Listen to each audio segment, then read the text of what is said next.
God bless you, सदा सुखी रहो। ये जो प्रणाम के उत्तर में हमारे मुंह से निकलते हैं ना, ये कोई साधारण शब्द नहीं है।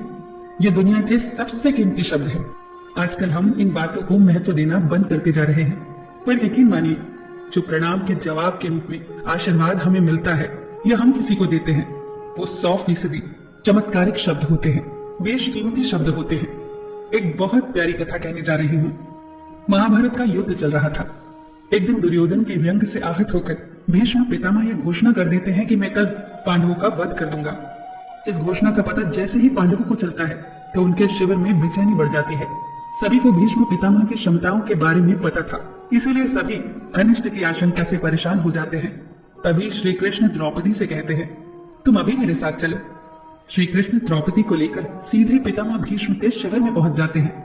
श्री कृष्ण स्वयं तो शिविर के बाहर खड़े हो जाते हैं, पर वो द्रौपदी से कहते हैं कि अंदर जाकर पितामह भीष्म को प्रणाम करो। जैसे ही द्रौपदी ने शिविर के भीतर जाकर पितामह भीष्म को प्रणाम किया तो पितामह भीष्म के मुख से द्रौपदी के लिए ये आशीर्वाद निकला, अखंड सौभाग्यवती भव।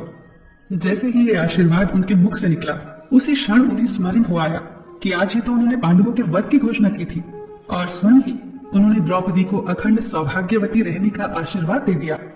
फिर पितामह भीष्म ने द्रौपदी से पूछा, पुत्री, क्या तुम इतनी रात को यहाँ अकेले आई हो या तुम्हें यहाँ श्री कृष्ण लाए हैं? तब द्रौपदी ने कहा, जी पितामह, और वो शिविर के बाहर ही खड़े हैं।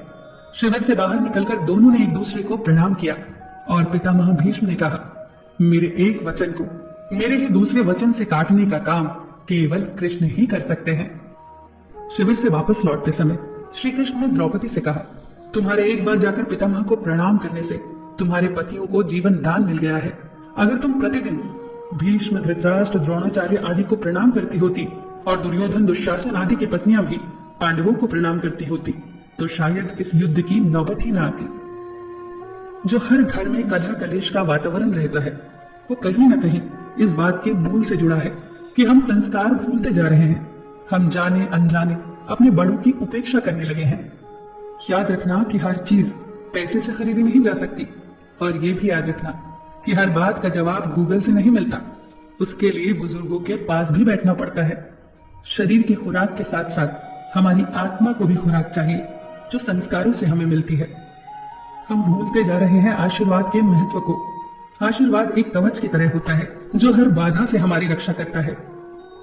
कितनी सुंदर बात कही है किसी ने। प्रणाम अनुशासन है, प्रणाम शीतलता है, प्रणाम आदर सिखाता है, प्रणाम से सुविचार आते हैं, प्रणाम झुकना सिखाता है, प्रणाम क्रोध मिटाता है, प्रणाम आंसू धो देता है, प्रणाम अहंकार मिटाता है, प्रणाम हमारी संस्कृति है। आप सभी को मेरा सादर प्रणाम।